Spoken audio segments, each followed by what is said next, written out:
The galaxy was quiet that night, but quiet in space never meant peace. Stars burned like silent watchmen, and planets circled their suns as they had for millions of years. Yet on the outer rim, near the forgotten system of Charon, a fleet of ships floated with tension in the air.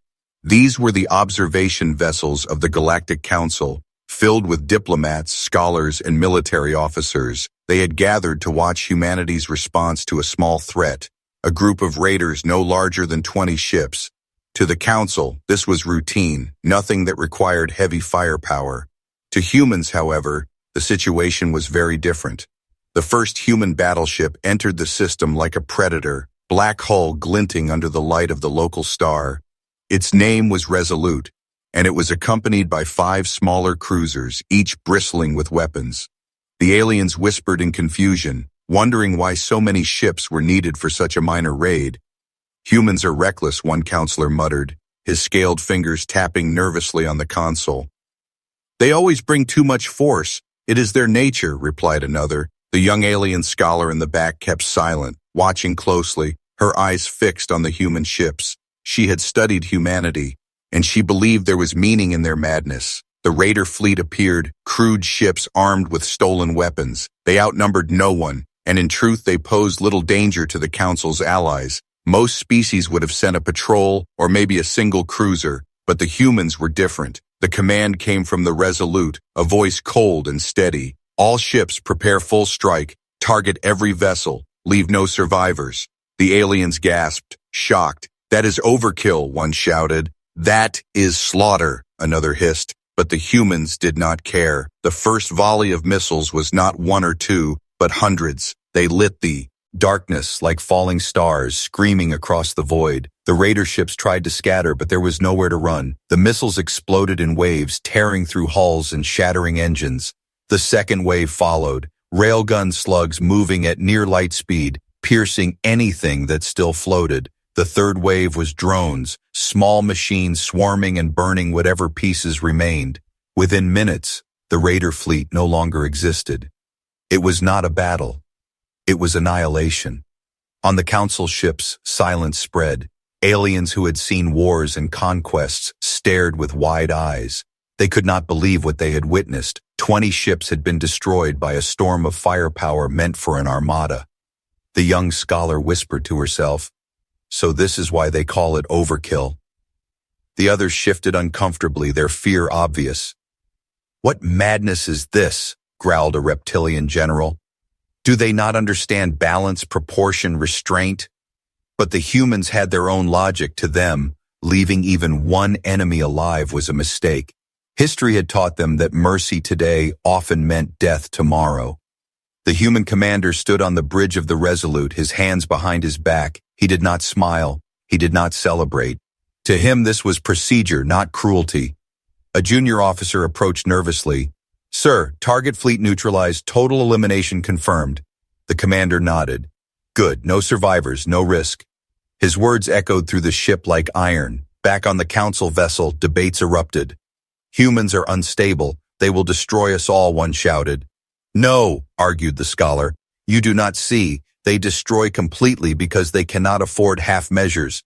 Their survival has always depended on absolute certainty." Her voice was ignored by most, drowned in the storm of angry accusations. To the Council, humans were reckless, dangerous, and unpredictable. None of them could deny what they had seen. In less than 10 minutes, the raiders had been erased from the stars. As the wreckage drifted, the human fleet remained in formation. They did not move. The chamber of the Galactic Council was filled with voices, each louder than the other. Screens replayed the human strike again and again, missiles raining like fire from heaven, raiders burning in less than 10 minutes. The delegates could not stop watching, though fear twisted their faces every time the explosions lit the sky. For them, it was not victory, it was terror. "This is madness," shouted a tall insectoid delegate, his wings buzzing in anger. "They sent a fleet of warships against 20 raiders. They used enough firepower to destroy a planet. No one does this." Others nodded, their voices sharp, their words filled with fear. "They are dangerous, they are reckless. If we allow them to keep this power, one day we will all pay the price." In the corner, a young alien scholar stood silent, her dark eyes thoughtful. She had studied humanity, their wars, their history, their strange way of thinking. Now she felt the weight of her knowledge pressing down. "They do not fight like us," she said softly, but her voice was lost in the storm of shouting. The council leader, an old reptilian with silver scales, raised his hand. "Order," he commanded, and the chamber fell into uneasy silence. "We have gathered not to argue but to decide. How do we deal with the humans? How do we understand this overkill they speak of?" His words echoed in the vast hall. The scholar took her chance, stepping forward, her voice firm now. "You do not understand them because you do not understand their world," she said. "Humans come from a planet where danger never rested. Storms, predators, diseases, wars among themselves, survival was never gentle for them. Every time they fought, they learned one thing: never leave the enemy standing." She paused, her eyes sweeping across the delegates. "What you call madness, they call survival." The chamber erupted again, half of them scoffing, half of them uneasy. "They are barbarians," one growled. "They are a threat to every star system," another added. But a few, very few, stayed silent because deep inside they remembered how quickly the raiders had fallen, and they wondered if such destruction could be turned upon a true enemy, what chance would anyone have? While the council argued, far away on the edge of the galaxy, shadows were moving. In a sector long forgotten, old ruins stirred, ancient signals whispered into the void. The predators of legend, the ones even the oldest species spoke of in hushed tones, were awakening. Black ships with living hulls began to crawl out of the darkness, silent and hungry. They had slept for thousands of years, and now they hungered for war once more. Back in the chamber, tension rose with every passing moment. Some delegates demanded human fleets be restricted. Others whispered of removing them from the council altogether. Fear was turning into anger, and anger into hatred. But then a new message arrived, breaking through the noise. The council chamber grew still as the hologram flickered to life. A captain's voice came through, shaking but steady. "This is the frontier station of Loreth Prime. We are under attack. Unknown ships, black and silent, dozens of them. They are cutting through our defenses. We need help." The hologram cut with static, then showed flashes of burning ships, screams, then nothing, only silence. The chamber fell into shock. No one spoke. The council leader turned slowly, his voice heavy. "It seems the darkness of old stories has returned," he said. Eyes turned to the scholar, who stood pale but unshaken. "Now do you see," she whispered. "Now do you understand why humans fight the way they do? They prepare for enemies like this, enemies who give no mercy. Some still refuse to listen, blinded by fear. They will use this as an excuse to eat their fleets. They will claim power for themselves," one shouted, but others were less certain now. If the predators were truly back, then maybe, just maybe, only humanity's overkill could stop. The galaxy had not seen such silence in centuries. News of the Loreth Prime attack spread like fire, faster than light, reaching every council chamber, every military base, every fearful mind. No one knew who the enemy truly was, only that they came from the dark edges of space, ships black as night, weapons unknown, hunger endless. The old stories called them the Erythians, predators of the void, destroyers of civilizations, and now the whispers of those stories returned, heavier than ever. On Loreth Prime's orbit, smoke and fire burned in the void. The once proud station was torn apart, fragments of metal spinning silently. Survivors floated in escape pods, their signals weak, their cries desperate. The enemy ships moved with cold precision, cutting off every line of escape. They did not demand surrender, they did not send warnings, they only killed. For them, war was not a struggle, it was a feast. The council sent fleets, small task forces from different species. Each one hoped to delay the enemy, but one by one those fleets vanished. Their last transmissions were only screams, static, and fire. Even the proudest empires, the strongest warriors, could not resist. The galaxy began to panic, and for the first time they all looked toward Earth, toward humanity. On the human flagship, Resolute, the commander studied the enemy recordings. He watched how the Erythians moved, how they struck without pause, how they erased fleets in minutes. He did not tremble, he did not whisper in fear. He only leaned forward, eyes sharp. "They give no mercy," he said. "Then neither will we." The human fleet began preparations, weapons checked, missiles armed, drones awakened from their silent sleep. To others, this was reckless, but to humans it was necessary. The council debated again, fear dripping from every word. Do we let them fight? Do we trust them? Or will they destroy you? Is along with the enemy, they asked. Some argued that humans were too dangerous, that their overkill would burn whole systems, but others were no longer so sure. They had seen how the Erythians fought, and in their hearts they knew no gentle hand could win this war, only fire, only fury. On the frontier, the first major battle began. The Erythians appeared in hundreds, their ships alive with strange black armor that healed itself, energy beams cut through shields as if they were paper. The allied fleets trembled, their formations breaking apart, panic spread, orders failed, and one by one, ships exploded under the enemy's merciless strike. Then, without warning, the human fleet arrived. Dozens of ships jumped into the system, their engines glowing like white suns. The Resolute took the lead, flanked by cruisers and carriers. Aliens watching from a distance whispered in awe and fear. This is the moment. This is when they reveal their madness. And the humans did not disappoint.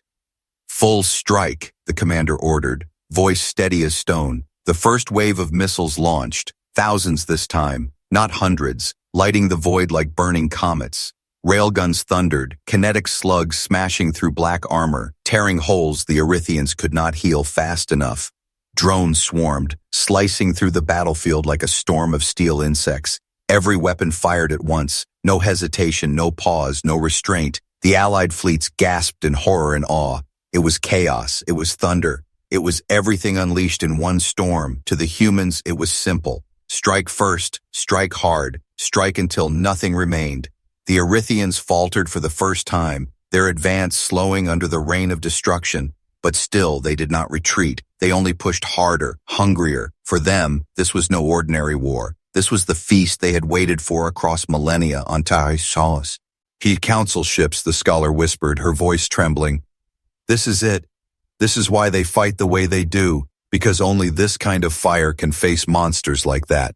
The galaxy had not seen such silence in centuries. News of the Lorath Prime attack spread like fire, faster than light, reaching every council chamber, every military base, every fearful mind. No one knew who the enemy truly was, only that they came from the dark edges of space, ships black as night, weapons unknown, hunger endless. The old stories called them the Erythians, predators of the void, destroyers of civilizations, and now the whispers of those stories returned, heavier than ever. On Lorath Prime's orbit, smoke and fire burned in the void. The once proud station was torn apart, fragments of metal spinning silently. Survivors floated in escape pods, their signals weak, their cries desperate. The enemy ships moved with cold precision, cutting off every line of escape. They did not demand surrender, they did not send warnings, they only killed. For them, war was not a struggle, it was a feast. The Council sent fleets, small task forces from different species. Each one hoped to delay the enemy, but one by one those fleets vanished. Their last transmissions were only screams, static, and fire. Even the proudest empires, the strongest warriors could not resist. The galaxy began to panic, and for the first time they all looked toward Earth, toward humanity. On the human flagship, Resolute, the commander studied the enemy recordings. He watched how the Erythians moved, how they struck without pause, how they erased fleets in minutes. He did not tremble, he did not whisper in fear. He only leaned forward, eyes sharp. They give no mercy, he said, then neither will we. The human fleet began preparations, weapons checked, missiles armed, drones awakened from their silent sleep. To others, this was reckless, but to humans it was necessary. The council debated again, fear dripping from every word. Do we let them fight? Do we trust them? Or will they destroy you? Is along with the enemy, they asked. Some argued that humans were too dangerous, that their overkill would burn whole systems, but others were no longer so sure. They had seen how the Erythians fought, and in their hearts they knew no gentle hand could win this war, only fire, only fury. On the frontier, the first major battle began. The Erythians appeared in hundreds, their ships alive with strange black armor that healed itself, energy beams cut through shields as if they were paper. The Allied fleets trembled, their formations breaking apart, panic spread, orders failed, and one by one, ships exploded under the enemy's merciless strike. Then, without warning, the human fleet arrived. Dozens of ships jumped into the system, their engines glowing like white suns.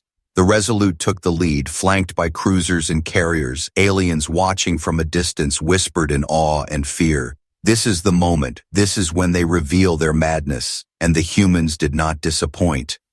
Full strike, the commander ordered, voice steady as stone. The first wave of missiles launched, thousands this time, not hundreds, lighting the void like burning comets. Railguns thundered, kinetic slugs smashing through black armor, tearing holes the Erythians could not heal fast enough. Drones swarmed, slicing through the battlefield like a storm of steel insects. Every weapon fired at once, no hesitation, no pause, no restraint. The Allied fleets gasped in horror and awe. It was chaos, it was thunder, it was everything unleashed in one storm. To the humans, it was simple. Strike first, strike hard, strike until nothing remained. The Erythians faltered for the first time, their advance slowing under the rain of destruction. But still, they did not retreat. They only pushed harder, hungrier. For them, this was no ordinary war. This was the feast they had waited for across millennia on Taishaus. Council ships, the scholar whispered, her voice trembling. This is it. This is why they fight the way they do, because only this kind of fire can face monsters like that. Others shook their heads in disbelief, their fear turning to something else, respect, unwilling but real. For in that battle they saw what humanity truly was, not madness, not recklessness, but the weapon the galaxy had never known it needed. Still, victory was not certain. The Erythians adapted quickly, their ships shifting, their weapons changing, their hunger unbroken. Even under human firepower, they pressed forward, losing ships but not slowing. The commander of the Resolute narrowed his eyes. Phase 2, he ordered, and the fleet prepared to unleash something greater, something the Council had never witnessed. The aliens watching held their breath. What was Phase 2? What madness had humanity kept hidden? The battle raged, ships burned, and the void itself seemed to tremble under the storm of human fire.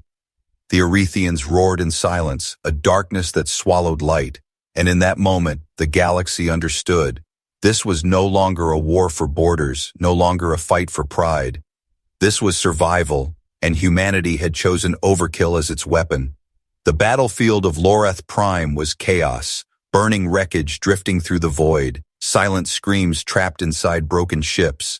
The Erythians pressed forward without hesitation, their black vessels splitting apart only to heal again, their beams cutting across the human line. The Allied fleets hovered at a distance, afraid to move closer, afraid to be caught in the storm of destruction. All eyes turned toward the human flagship Resolute, waiting, dreading, wondering what Phase 2 could mean. On the bridge, the commander stood tall, eyes locked on the enemy swarm. Phase 2 execute, he said, his voice steady as stone. At once the fleet moved with terrifying precision. From hidden compartments, massive rods of tungsten were released, each one the size of a skyscraper. They fell, accelerated by gravity, guided by Siu.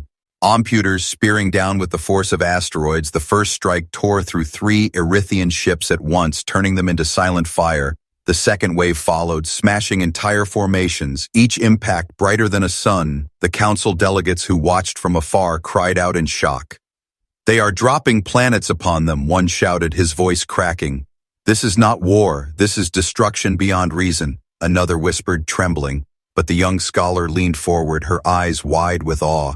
No, she said. This is humanity. This is their way. As the tungsten storm fell, the human drones swarmed again, slicing through survivors, planting explosives inside broken hulls. Missiles screamed across the void in endless waves, detonating in patterns designed not just to kill, but to terrify.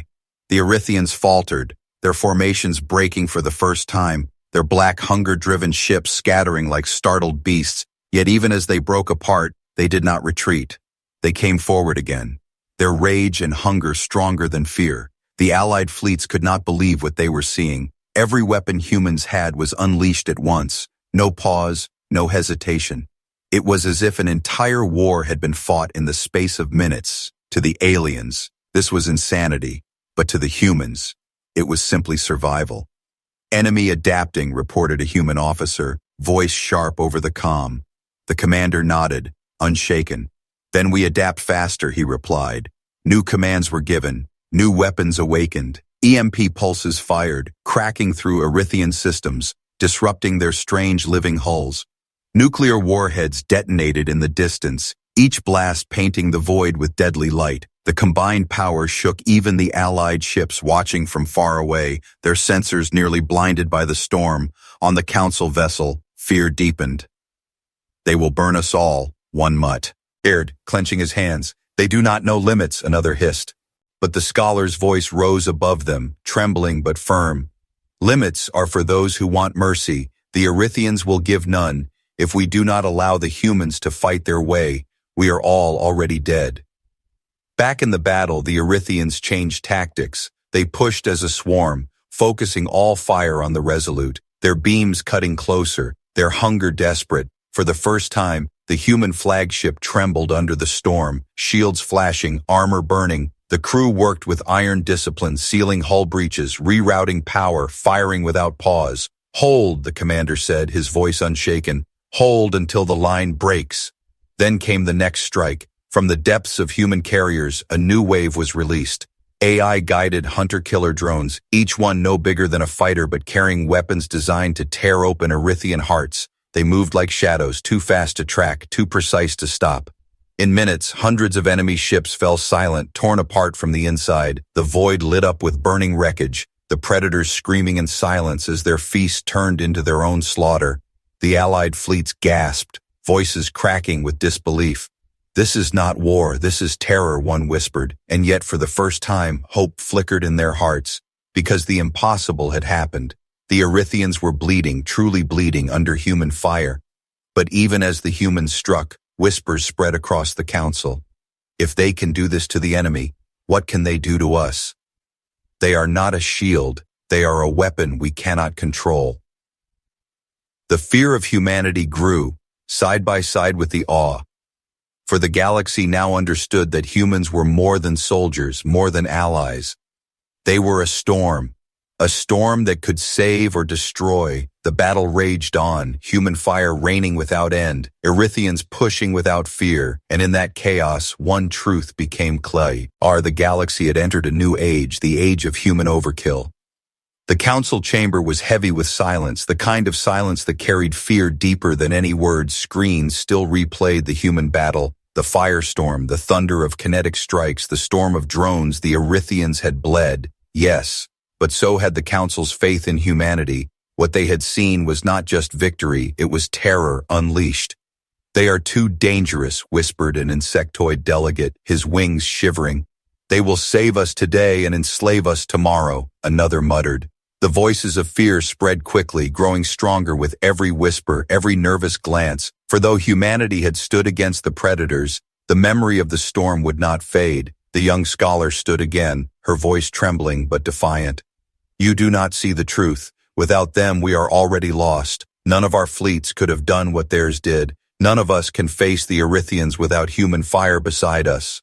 But her words fell on ears already deaf with fear, because fear was stronger than reason, and terror was louder than wisdom. Behind closed doors, whispers turned into secret plans. A group of council leaders met in hidden chambers, away from the light, away from the scholar's voice. They spoke in low tones, their eyes darting as if the humans themselves could hear them across the stars. We cannot allow them to continue unchecked, one said, his scaled hands trembling. They will finish the predators, yes, but then what stops them from turning their overkill on us? Ideas darker than the void began to form. Sabotage, betrayal, restrictions disguised as treaties, anything to limit humanity before their storm consumed more than just enemies. A plan was drawn, one step at a time. Send spies into human fleets, weaken their supply lines, ensure they could never rise too far, they told themselves. It was for survival, but deep inside, it was fear of being overshadowed. Meanwhile, on the Resolute, the humans continued their fight without pause. Repairs were underway, new weapons prepared, officers training without rest. For them, the war was not a stage for politics. It was survival written in fire. The commander looked at the stars and knew the Erethians would return stronger, hungrier. They will adapt, he said, and when they do, we must be ready. His crew nodded, no hesitation in their eyes. They did not know the council planned against them. They only knew the enemy was still out there, waiting. Back in the council, the scholar walked through empty halls, her mind heavy with unease. She had heard the whispers, the half-said words behind closed doors. She knew betrayal was growing like a shadow, and she feared what would happen when the humans discovered it. Because she had studied their history, she knew one truth above all. Betrayal to humans was never forgiven. Then the warning came, faster than anyone expected. Scouts returned broken, their ships half destroyed, their eyes filled with horror. The Erethians are coming, they said. Not dozens, not hundreds, but thousands. Their fleets stretch across the dark like a living tide. Panic ripped through the council chamber, voices shouting, orders clashing, fear drowning all reason. The scholar turned, her voice sharp now. You wanted to betray them, and yet without them we are nothing but prey, she shouted. Do you not understand? The predators are not coming for Earth. They are coming for all of us, for every world, every species, and only humanity stands between survival and extinction. But again her words were drowned, because fear had already planted its claws too deep. In secret, some leaders reached out to rival powers. They whispered of weapons to use against Earth, of traps to weaken the human fleets after the war. They told themselves it was protection, but in their hearts they knew it was cowardice, for while the Erethians prepared their greatest assault, the galaxy prepared to turn its back on the only shield it had. On the human flagship, the commander received the reports, enemy fleets in numbers never seen before, enemy weapons shifting into new forms. He looked at his officers and spoke with iron in his voice. This is not the end. This is the beginning. Prepare every system, load every weapon. There will be no holding back. His words were clear, his resolve unshaken, but behind him, in the shadows of politics, betrayal grew, and soon humanity would face not just the predators of the void, but the fear of those they had sworn to protect. The void trembled with the weight of the Erethian armada, thousands of black ships spread across the dark, their living hulls glowing with hunger, their weapons shifting like claws of a beast. They did not march like soldiers, they swarmed like predators surrounding whole systems, choking off every escape.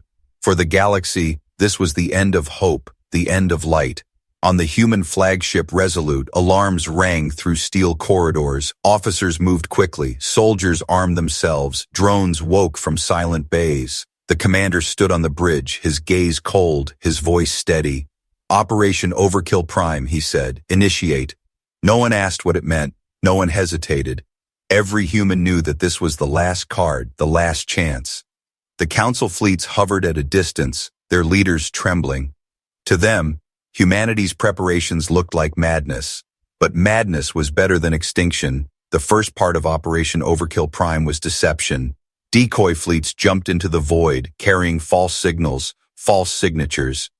The Erethians turned toward them, swarming, devouring empty steel. And in that moment, the real human fleet moved into position, behind the enemy, above them, below them, surrounding the predators as if the hunters had become the hunt. And the second part was fire. Hundreds of nuclear warheads detonated in waves, tearing space apart with blinding light. Tungsten rods rained again, faster, heavier, cracking ships like glass. Drones. The galaxy shook under fire and silence. The Erethian swarm stretched like a living tide, endless, merciless, hungering for every star. Yet at its center, the human fleet still burned, still fought, still refused to fall. Operation Overkill. Prime had turned the void into a storm of light and death, but the battle was not yet won. On the Resolute, alarms screamed, steel walls trembled, corridors burned. Officers shouted orders through smoke and sparks. But the commander stood unbroken, his eyes locked on the endless black wave. This is where we end them, he said, or they end us. The final weapon was prepared, hidden until now, a device built not for defense, not for victory, but for absolute annihilation. The humans called it the hammer, a weapon that turned asteroids into guided fire, each strike carrying the force of a dying star. The commander gave the order without hesitation. Release the hammer. Across the system, hidden platforms awoke. Massive rocks, captured and armed, were hurled forward. Guided by engines and gravity, the first impact shattered 1,000 enemy ships, tearing the swarm in half. The second impact lit the void like dawn, fire sweeping across black hulls. Again and again the hammer fell, and with every strike, the Erythians screamed in silence. The council fleets watching could not breathe. Some trembled. Some cried out in awe. Others whispered in fear. "This is no army," one said. "This is a force of nature." And still the humans pressed forward, never pausing, never hesitating, never offering mercy. The Erythians began to break, their swarm torn, their hunger met with fire stronger than their claws. For the first time in their long history, they retreated, not out of choice, but out of survival. The predators of the void fled into the darkness, hunted by fire they could not overcome. And the galaxy gasped because the impossible had happened. The predators were beaten. On the Resolute, cheers broke out, but the commander raised his hand. "Not victory," he said coldly. "Only survival, nothing more." His words chilled his own crew, for they understood this was not the end of war. It was the beginning of something greater. Back in the council chamber, silence ruled once again. The delegates looked at one another, fear heavy in their eyes. Humanity had saved them, yes, but what price would follow? They had seen the hammer, they had seen the storm, they had seen the madness that was overkill, and they knew if such power was ever turned against them, no species would survive. The young scholar stood once more, her voice clear, her eyes burning with conviction. "You call them dangerous, you call them reckless, but without them we would be ash, dust in the dark, prey for the predators." She stepped closer, her voice rising. "You see terror, I see salvation. You see overkill, I see survival. Humanity has given us life when no one else could." Her words echoed through the chamber, shaking some, silencing others. But whispers still spread in corners, whispers of betrayal, of plans to contain humanity, to weaken them before they became masters of all. Fear remained, even in the shadow of victory, for terror and respect walked side by side and no one knew which would rule tomorrow. On the bridge of the Resolute, the commander looked into the stars. The swarm was broken, the predators gone. But he knew they would return one day, and when they did, humanity would be ready. He spoke softly, more to himself than to his crew. "They call it overkill, but to us, it is the only way." Across the galaxy, stories spread, carried by survivors, by soldiers, by terrified witnesses, stories of fire that swallowed fleets, of weapons that cracked the stars, of humans who fought with fury beyond reason. To some, they were heroes, to others monsters, to all they were unforgettable. And so the galaxy lived on, saved by hands it could not trust, grateful yet fearful, alive yet trembling. For humanity had shown its true face, not madness, not cruelty, but a storm of survival, a storm the galaxy would never forget. Humans called it overkill, aliens called it terror, but history would call it something else: the day humanity saved the stars.